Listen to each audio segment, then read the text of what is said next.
Ain't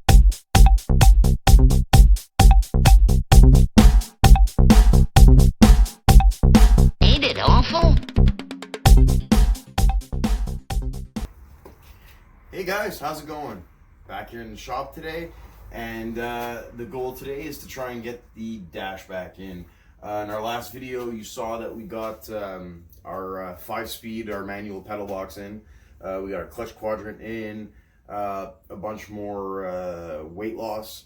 Now we're going to try and get the dash back in and get all that wiring mumble jumble back where it goes, and hopefully we'll be able to plug the battery in one last time and make sure that everything's okay and that all our systems are still go before we proceed to pull out the 2.3.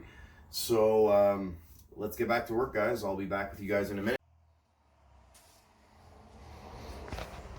As you can see, when we took our dash out, the 39-year-old plastic just came apart. So Sean brought over some JB weld for plastic, and anywhere that it was like this was completely broken off, 2 separate pieces. So this was one piece and this was another. I put it back together as best as I could. It doesn't really matter. I mean, the dash pad's going to cover it anyway.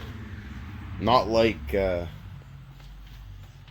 dash pad's very nice to begin with, but hey man, it'll do the job. So yeah, we're gonna get the dashboard back in, and we'll update you along the way. And yeah, let's try to remember where all those screws go.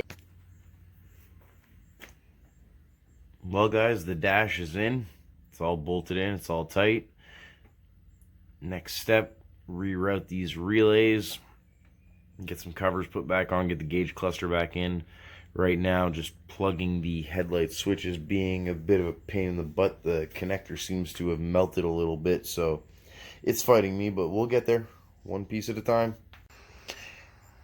I highly doubt it was Ford thinking ahead about people doing engine swaps, but it's probably more along the lines to do with they just wanted to make one cluster for all cars, which ends up working out real well for us.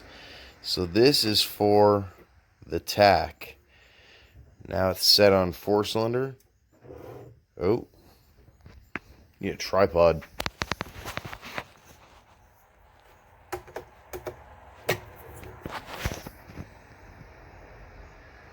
Now we're set to run 8-cylinder.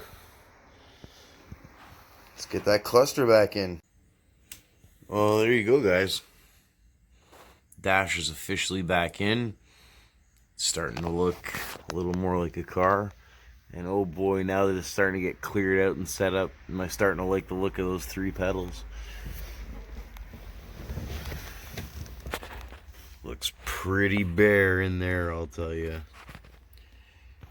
I just have my holes to block off, which I'll block off from the other side. I have these relays to plug back in, and the little kick panels to put back on. A few little bolts to tighten down. I'm probably gonna make a little face out of some cheap scrap aluminum where I can put my gauges that I need. I'm not sure where I'm gonna go put that tack that I bought, if I'm gonna dash mount it or if I'm gonna try and, I don't know. Anyway, I'm thinking about that. You guys are welcome to give me your thoughts if you want. But yep, I like it. It's looking ratty. It's looking race car. Yeah, I'm really happy with that. Well, there you guys have it. We got the dash back in. We got our pedal box in. We got our quadrant in. A lot of weight loss. Got the heater box out, heater core out. All the firewall insulation. While everything was opened up, we got a chance to really inspect the floors in the front. We knew they looked good from the bottom. A little bit surface rust in some places, but it's a race car. We don't care as long as it's solid. Next project is definitely we're gonna get the 2.3 out. That's my next priority. I want to get that done. We have maybe a lead on a 302. If we end up making a deal, I'll be sure to film all that, and I'll be sure to let you guys know as soon as possible. In the meantime, we're gonna be pulling out the C4 and the 2.3.